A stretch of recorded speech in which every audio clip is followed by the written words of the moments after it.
बाक्सा जिल्ला मिरु सरकारि मावखुलिनि थासारि माबोरै सोलिदों बाक्सा जिल्ला मिरु मावखुलि थांनाय 2 बोसोर हमनानै बन्द जानानै दं मोब्लिब फोनांजाब आबुङै बन्द जानानै दं सरकारि हाबा-हुखा मावखुलियाव सलारनि राहा दंमोन बेबो गाज्रि जानानै दं आरो सोरनि गोहैलोनि थाखाय जादों बेबायदि थासारि आरो बे आयदायाव जर'खा मोनसे फोरमायथि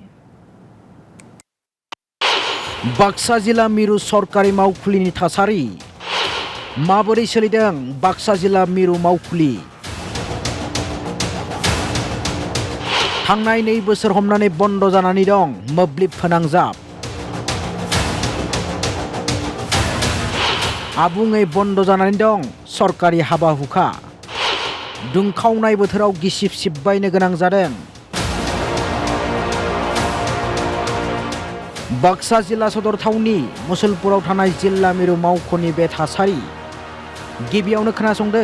बाक्सा जिल्ला मिरु मावखुलिनि सरकारि साख्रावलियाफोरनि खुगाजोंनो बिथांमोना मा बुङो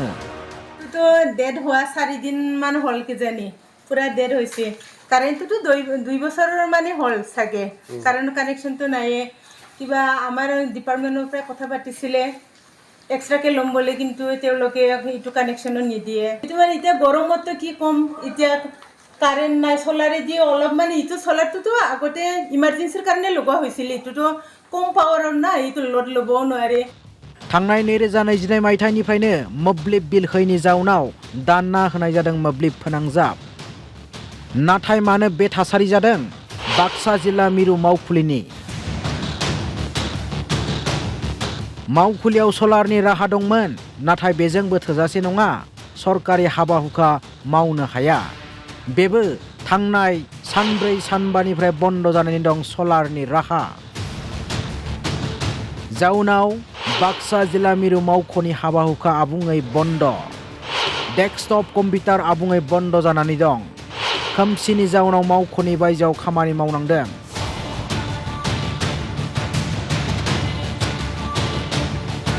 मावखुलियाव इमारजेन्सि खामानि थायोब्ला जेनेरेटर सालायना खामानिखौ मावनाय जायो न'आव लेपटप चार्ज होनानै लाबोनानै सरकारि खामानि मावनाय जायो बेबो थोजासे नङा फारसेथिं दुंखावनाय बोथोरनि गेजेरावबो गिसिब सिबबायना मावख'नि खामानि मावनांगौ गोनां जादों 2022 ৰ পৰাই বলে পেন্ডিং হৈ আছে বিল এতিয়ালৈকে দিয়া নাই কিন্তু মানে বিল পেমেন্ট কৰিলেহে কানেকশনটো মানে দিবা পাৰিব বুলি কৈছে কিন্তু মানে বহুত যথেষ্ট কষ্ট হৈছে মানুহবিলাক এতিয়া মানে টাইমলি কৰি দিব পৰা নাই কামবিলাক আইসি যদিও এনেকৈ অফিচিয়েল কামবিলাক ইমার্জেন্সি বিলাক কিবাকে মানে জেনারেটর চলাই অলপ চলপ কৰি দিছে বা ল্যাপটপেদি অলপ চলিছে কিন্তু ইটোইদে মানে সাফিসিয়েন্ট নহয় गेदेर सोंथि बेरखांदों सोरनि गोहोलोनि थाखाय जादों बेबायदि थासारि सरकारि मावथिया फोरमायनाय बादिब्ला बाक्सा जिल्ला मिरु मावखुलिखौ पिडब्लिउडि बिफाना नायदोंमोन बिथांमोना बिटिसि खुंथाय आरो गिबि मन्थ्रि डक्टर हिमन्त शर्माखौ बे जेंनाखौ सुस्रांना होनो खावलायदों চিফ মিনিষ্টাৰ সাৰে যদি ইটো নিউজটো চাই গম পায় তেখেতে যদি জানো আমি তেওঁ ভালকে ইনিচিয়েটিভ ল'ব আৰু আমাৰ এই সমস্যাটো সোনকালে যাতে মানে সমাধান কৰি দিয়ে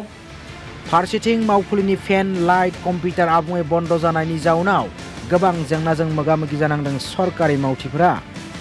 लेखा बिलाइ प्रिन्ट खालामनो गोनां जायोब्लाबो बायजोनिफ्राय प्रिन्ट खालामना लाबोनो गोनां जायो कम्पिउटार চলোৱাৰ পৰা প্ৰিন্টাৰ চলোৱাৰ পৰা বহুত প্ৰব্লেম হৈ আছে আমি যিকোনো প্ৰিন্ট কৰিব লাগিলে আমি বাহিৰৰ পৰা দোকানৰ পৰা প্ৰিন্ট কৰিব লাগে উপায়তো নাই আৰু ইমাৰ্জেন্সি কামবিলাক বাহিৰত পৰে কেতিয়াবা জেনেৰেটৰ চলাই কৰিব লগা হয় আমাৰ বহুত দিন ধৰি ডিষ্ট্ৰিক্ট চেণ্টাৰত কাৰেণ্টে নাই তাৰ কাৰণে আমি বাহিৰতে এনেকৈ কাম কৰিব লগা হৈছে ৰাইজৰ কামখিনি बाक्सानिफ्राय दिबाजुराम गयानि हेफाजाबाव news desk report Assam live 24 बड'लाइभ 24